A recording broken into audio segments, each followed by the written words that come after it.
नमस्कार, मैं हूं नारायण शर्मा और आप देख रहे हैं AINS न्यूज 24 चैनल। अब खबरें विस्तार से। अपने नेता राहुल गांधी को सूरत कोर्ट द्वारा सजा सुनाए जाने के बाद कांग्रेसी आक्रोशित तो थे ही, अब उत्तेजित भी नजर आए। युवा कांग्रेसियों ने प्रधानमंत्री के खिलाफ नारेबाजी करते हुए भारतीय जनता पार्टी कार्यालय पहुंच गए और वहां उनका पुतला दहन किया। कांग्रेसियों ने इस दौरान भारतीय जनता पार्टी के कार्यालय के सामने लगे पोस्टरों पर भी स्याही फेंक दी। इस दौरान भाजपा और कांग्रेस कार्यकर्ताओं के बीच धक्का मुक्की हुई। राहुल गांधी को सजा सुनाए जाने से आक्रोशित कांग्रेस जन अब उत्तेजित भी हो गए हैं। छत्तीसगढ़ भारतीय जनता पार्टी के राजधानी रायपुर के रजबंधा स्थित एकात्म परिसर में युवा कांग्रेसियों ने पहुंचकर जमकर नारेबाजी की, पुतला भी फूंका और वहां लगे भाजपा नेताओं के पोस्टर पर स्याही फेंकी। इस दौरान भाजपा और कांग्रेस के कार्यकर्ता आमने सामने नजर आए। तनाव बढ़ता देख पुलिस ने मोर्चा संभाला। इस दौरान दोनों दलों के कार्यकर्ताओं को हल्की चोटें भी आईं।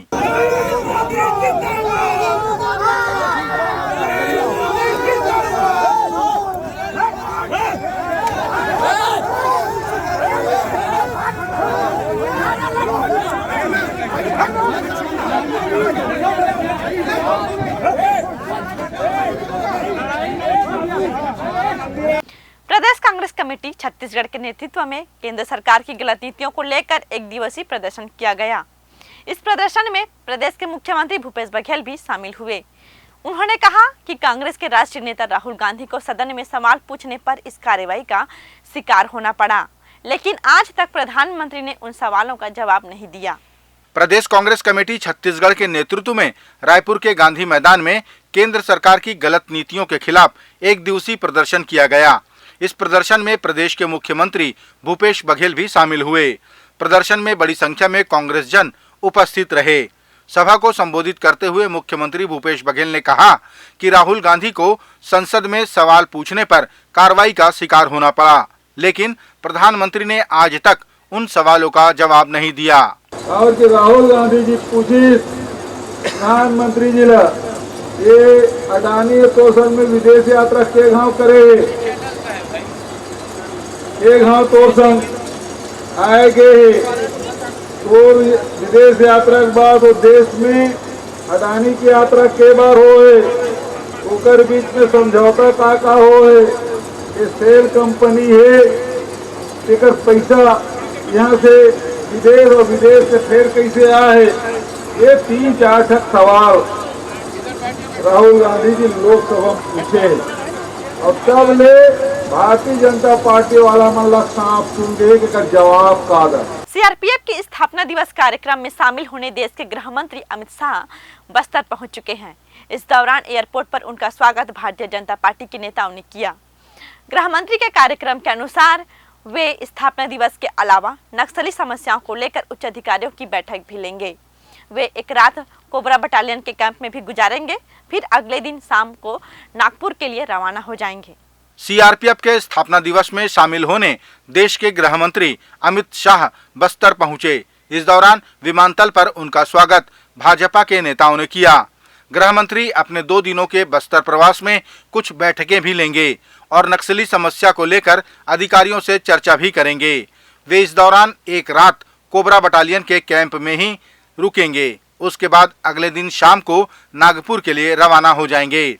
सीआरपीएफ के स्थापना दिवस में देश भर के जवानों के साथ 75 महिला कमांडो भी शामिल हो रही हैं। सीआरपीएफ के 84वें स्थापना दिवस पे सम्मिलित हो रहे और पूरे देश के विभिन्न राज्यों से सीआरपीएफ के जवान इसमें सम्मिलित हो रहे हैं। हमारे जवान सम्मिलित हो रहे हैं, हम सबके लिए हर्ष का विषय। और 2 दिन के भीतर में उनका सुकमा में भी, कोटकपल्ली में भी उनका प्रवास है और उसके बाद वो नागपुर चले जाएंगे। छत्तीसगढ़ विधानसभा के बजट सत्र में विधायक धर्मजीत सिंह ने राज्य सरकार के इंटेलिजेंस विभाग को फेलियर कहा। उन्होंने कहा कि बीते 4 सालों में राज्य में अपराध बढ़े हैं। उन्होंने राजधानी रायपुर में देश विरोधी नारे लगने पर भी कानून व्यवस्था पर सवाल उठाए। विधायक धर्मजीत सिंह के आरोपों पर बोलते हुए मुख्यमंत्री भूपेश बघेल ने कहा कि वीडियो खंगाले जा रहे हैं। आरोप अगर सही पाया गया तो कार्रवाई निश्चित होगी। छत्तीसगढ़ की विधानसभा में विधायक धर्मजीत सिंह ने राज्य सरकार के इंटेलिजेंस विभाग को फेलियर होना बताया। उन्होंने आरोप लगाया कि पिछले 4.5 सालों में राज्य अपराधों में सबसे आगे रहा है। उन्होंने राजधानी रायपुर में देश विरोधी नारे लगने का आरोप लगाते हुए कानून व्यवस्था पर सवाल खड़े किए। लेकिन कल तो इंतहा हो गई जब रायपुर के शहर में खालिस्तानी समर्थक खुलेआम नारा लगाते हुए देश विरोधी गतिविधियों के लिए में लिप्त होकर के खालिस्तान के समर्थन में नारा लगाया और पुलिस के पास कोई इंटेलिजेंस की जानकारी नहीं थी। इनका इंटेलिजेंस फेलियर है, पुलिस अक्षम साबित हुई है। उसी को हमने ध्यान में रख करके आज शून्यकाल में सरकार का ध्यान आकृष्ट किया और इस बात की मांग की थी कि माननीय मुख्यमंत्री और गृह मंत्री इसमें बयान दें, लेकिन अभी तक कोई बयान आया नहीं है। लेकिन ये बहुत दुर्भाग्यजनक है कि खालिस्तान जो कि भारतवर्ष के टुकड़े टुकड़े करने की सोचता है, उनके समर्थन में रायपुर में कल नारे लगे और पुलिस ने कोई कार्रवाई नहीं की। सिख समुदाय द्वारा खालिस्तान समर्थन में लगाए गए नारे को लेकर सरकार का पक्ष रखते हुए मुख्यमंत्री भूपेश बघेल ने कहा कि अगर ऐसा हुआ है तो एकाएक हुआ है और उसके वीडियो खंगाले जा रहे हैं। अगर बात सही पाई गई तो कार्रवाई निश्चित होगी। अचानक वो गुरुद्वारे से निकले, 35 या 50-60 लोग की संख्या थी, बिना सूचना दिए निकले और वो नारा लगाते हुए निकले। अब क्या लगाए हैं तो फुटेज देखने से पता चलेगा, क्योंकि यदि आप आंदोलन करते हैं, धरना प्रदर्शन करते हैं, सूचना देते हैं तो उस समय पूरी व्यवस्था होती है। अब अचानक कोई, अब भाई जनसंख्या इतनी है कि किसी भी आस्था केंद्र में आप देखेंगे तो 50-60 लोग तो किसी समय मिल जाएंगे, किसी भी आस्था केंद्र में मिल जाएंगे। और अचानक वहाँ निकल जाएगा तो प्रशासन को तो जानकारी है ही नहीं। तो वो फुटेज खंगाले जा रहे हैं और उसमें पाया जाएगा जिस प्रकार से भारतीय जनता पार्टी के लोग कर रहे हैं कि बेलेबल धारा है। बेलेबल धारा नहीं है, जेल भेज दिया गया है, थाना से छूटे नहीं हैं, जेल पहुंच चुके हैं और उस जो वहाँ वीडियो खंगाले जा रहे हैं। यदि देश विरोधी कोई नारा लगाया हो तो फिर वो धाराएं और बढ़ जाएगी और उसके खिलाफ, उसके हिसाब से फिर कार्रवाई होगी। छत्तीसगढ़ के दुर्ग जिले के पुलिस अधीक्षक डॉक्टर अभिषेक पल्लव अपनी कार्यशैली को लेकर हमेशा सुर्खियों में रहते हैं। पहले वे दंतेवाड़ा में पदस्थ थे, तब उन्होंने नक्सलियों के घर वापसी को लेकर एक अभियान चलाया था जो आज तक निरंतर चल रहा है। अभी वे दुर्ग जिले में पदस्थ हैं, यहाँ भी वे अपनी अलग कार्यशैली के लिए सुर्खियों में बने रहते हैं। छत्तीसगढ़ के दुर्ग जिले के पुलिस अधीक्षक डॉक्टर अभिषेक पल्लव अपनी कार्यशैली को लेकर हमेशा सुर्खियों में रहते हैं, चाहे वो दंतेवाड़ा जिला हो या वर्तमान का दुर्ग जिला। यहाँ भी कप्तान साहब किसी भी अपराध का खुलासा अलग तरीके से करवाते हैं। मीडिया के सामने ही अपराधियों को सारी जानकारी उगलवा लेते हैं। अभी एसपी साहब जिले की यातायात व्यवस्था को दुरुस्त करने में लगे हैं। यहाँ भी उनका अलग ही अंदाज है। कौन है? डीएसपी है। अरे भाई क्या नाम है उनका? नाम तो होगा ही ना यार। नंबर नोट करो।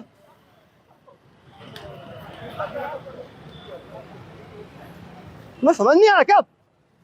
हाथ अचानक से खींचे और हेलमेट का है तुम्हारा? चलान काटे इसका। लाइसेंस का है, लाइसेंस दिखाओ अपना। नीचे उतरो, नीचे उतरो। अभी 2-3 लोग मर जाते थे। इसके ऊपर एफआईआर कर दूंगा तुम्हारे ऊपर मैं। अचानक हाथ खींचे ना सर। क्या भाग थे तुम? मेरे सामने हुआ है, पूरा मीडिया देख रही है। छत्तीसगढ़ विधानसभा का बजट सत्र 24 मार्च के एक दिन पहले ही समाप्त हो गया, जिसे लेकर विपक्ष ने नाराजगी व्यक्त की। विपक्ष का कहना है कि पहली बार बजट सत्र इतने कम दिनों का आयोजित किया गया, उसमें भी एक दिन पहले सत्र को खत्म करना कहां तक उचित है। विपक्ष ने विधानसभा के बजट सत्र के समापन समारोह का बहिष्कार किया, जिसे लेकर मुख्यमंत्री ने कहा कि रस्सी जल गई लेकिन बल नहीं गया। 24 मार्च को समाप्त होने वाला छत्तीसगढ़ विधानसभा का बजट सत्र एक दिन पूर्व ही समाप्त कर दिया गया, जिसे लेकर विपक्षी दल भारतीय जनता पार्टी ने नाराजगी व्यक्त की और कहा कि एक तो पहली बार इतने कम दिनों का बजट सत्र आहूत किया गया, उसे भी एक दिन पहले समाप्त कर देना कहां तक उचित है। पूर्व मंत्री बृजमोहन अग्रवाल ने विधानसभा के समापन समारोह का बहिष्कार करने की घोषणा की। दो हमारी 139 की चर्चा, अभी जब सत्र चल रहा है तब ओले गिरे, आंधी चली, तूफान चला, पानी गिरा, उससे फसल बर्बाद हुई है और उस मुद्दे पर सदन में चर्चा नहीं हो पाई, कानून व्यवस्था की स्थिति पर चर्चा नहीं हो पाई। 139 की चर्चा स्वीकार की गई।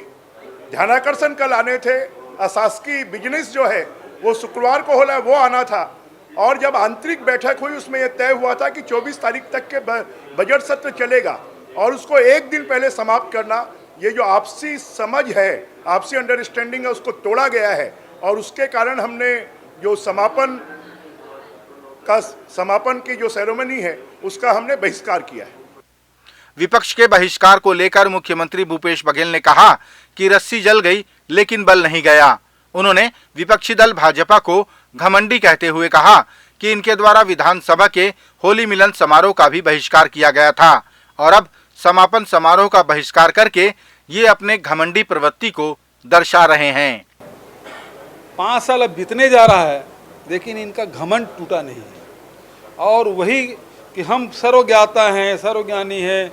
आज जिस प्रकार से आक्षेप आसंदी पे लगा है और यदि सत्ता पक्ष से विरोध होता है, बहिर्गमन करते हैं, आरोप प्रत्यारोप चलता है, उसको मनाने भेजते हैं। हम लोग भी मनाते हैं, हम लोग भी रहे तब भी मनाते थे, अभी जब ये लोग हैं तब भी मनाते हैं। लेकिन पूरा आप होली मिलन का कार्यक्रम विधानसभा की तरफ आयोजित हो उसका भी बहिष्कार और आज भी बहिष्कार आसंदी के निर्णय के उसका बहिष्कार करते। ये तो संसदीय परंपरा में कभी इस प्रकार से हुआ नहीं। जिस प्रकार से भारतीय जनता पार्टी के सदस्यों ने जो किया है निश्चित रूप से वो उनका अहंकार दर्शाता है, वो कितने अहंकार में डूबे हुए हैं।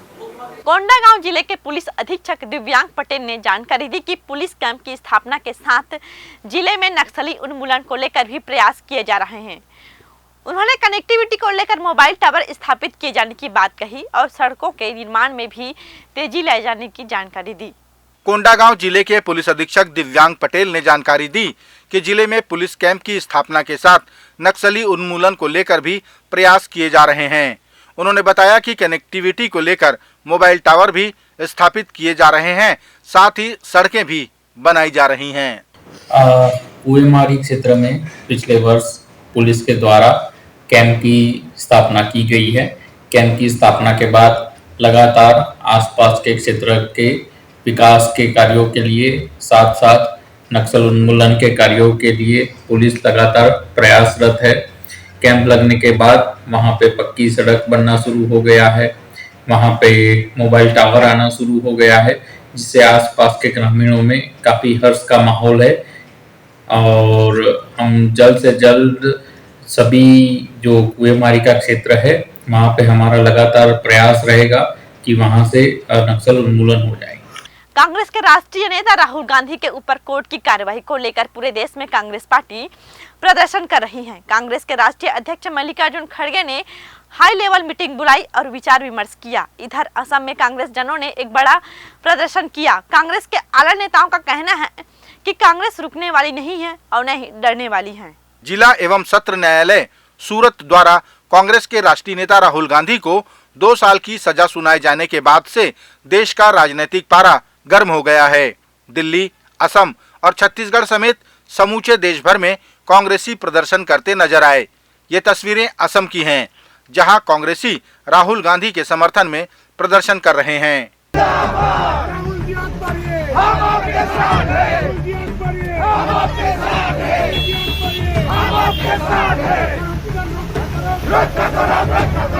दिल्ली में कांग्रेस के राष्ट्रीय अध्यक्ष मल्लिकार्जुन खड़गे ने हाई लेवल मीटिंग बुलाकर इस मामले में चर्चा की। उन्होंने कहा कि कांग्रेस न रुकने वाली है और न ही डरने वाली है।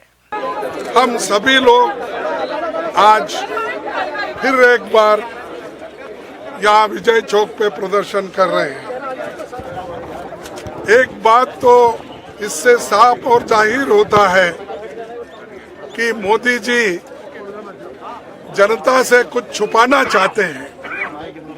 हालांकि नीरव मोदी, चौकसी, ललित मोदी, मल्ल्या ऐसे लोग करोड़ों, हजारों करोड़ रुपए सरकार से लूट के बाहर चले गए, लेकिन उनके बारे में मोदी जी मुंह नहीं खोल रहे हैं। अगली बार से छत्तीसगढ़ के किसानों से प्रति एकड़ 20 क्विंटल धान खरीदा जाएगा। यह घोषणा प्रदेश के मुख्यमंत्री भूपेश बघेल ने की, जिसे लेकर विपक्षी दल भारतीय जनता पार्टी का कहना है कि अगली धान खरीदी चुनाव के बाद होगी। जिसे भारतीय जनता पार्टी की सरकार करेगी। विपक्ष के विधायक व पूर्व मंत्री ब्रजमोहन अग्रवाल ने कहा कि कांग्रेस सरकार ने अपने घोषणा पत्र के 36 वादों में से 17 वादों को भी पूरा नहीं किया। छत्तीसगढ़ विधानसभा के बजट सत्र के अंतिम दिन मुख्यमंत्री भूपेश बघेल ने अपने मंत्रियों की सहमति से अब प्रदेश में प्रति एकड़ 20 क्विंटल धान खरीदी किए जाने की घोषणा की है। मुख्यमंत्री ने कहा कि लगातार किसानों की मांग और बढ़ते कृषि रकबे को ध्यान में रखते हुए सरकार ने ये निर्णय लिया है। तमाम सभी विधायक साथी मंत्रीगण सबकी भी ये मांग थी कि अब चूंकि किसान कुरीण हो चुके हैं, किसानों को पहले 3000 करोड़ रुपया ऋण मिलता था, वो बढ़ के 6 करोड़ हो गया, 6000 करोड़ हो गया। अब जो 12 लाख किसान थे वो बढ़ के 23.5 लाख हो गया। धान 55-57 लाख मीट्रिक टन खरीदी होता था, वो अब 107 लाख मीट्रिक टन धान खरीदी हम लोग कर रहे हैं। तो अब किसानों के पास पैसा हो गया है, तो जो खेती छोड़ चुके थे वो लौटे, जो किसानी खराब स्थिति में थी उसमें सुधार हुआ, और उस बात को ध्यान में रखते हुए अब किसानों के पास उत्पादन बहुत हो रहा है और किसान मजबूरी में 1300, 1400, 1200 रुपया क्विंटल में धान बेचने के लिए बाहर में बाध्य होते हैं। तो उसको ध्यान में रखते हुए किसानों की डिमांड पे, हमारी जनप्रतिनिधियों की डिमांड पे, मंत्रिमंडल के साथियों की डिमांड पे ये 15 क्विंटल से बढ़ा के 20 क्विंटल के। मुख्यमंत्री की इस घोषणा को डर के कारण की गई घोषणा बताते हुए पूर्व मंत्री ब्रजमोहन अग्रवाल ने कहा कि अब तो अगली धान खरीदी चुनाव के बाद होगी और इस बार राज्य में भाजपा की सरकार होगी। इसी डर से मुख्यमंत्री ने ये कार्ड खेला है, लेकिन इससे कुछ होने वाला नहीं है। उन्होंने कहा कि कांग्रेस ने अपनी 36 घोषणाओं में से 17 को भी पूरा नहीं किया, इसीलिए जनता उन्हें नकारने वाली है। मेरे ही कल के उत्तर में सरकार ने स्वीकार किया है कि 36 घोषणाओं में से 17 घोषणाएं पूरी नहीं हुई हैं। तो अब इस सरकार के पास में धान खरीदी जो होने वाली है वो तो चुनाव के बाद होने वाली है। ये सरकार को तो चुनाव धान की खरीदी करना ही नहीं है और इस सरकार को समझ में आ गया है कि जनता ने हमको हराने का निर्णय ले लिया है। नवंबर 2023 के चुनाव में बीजेपी आने वाली है, इसलिए अपनी हार के डर से इन्होंने 20 क्विंटल की घोषणा की है। जो पूरी ये नहीं करेंगे उसको पूरा हम करेंगे।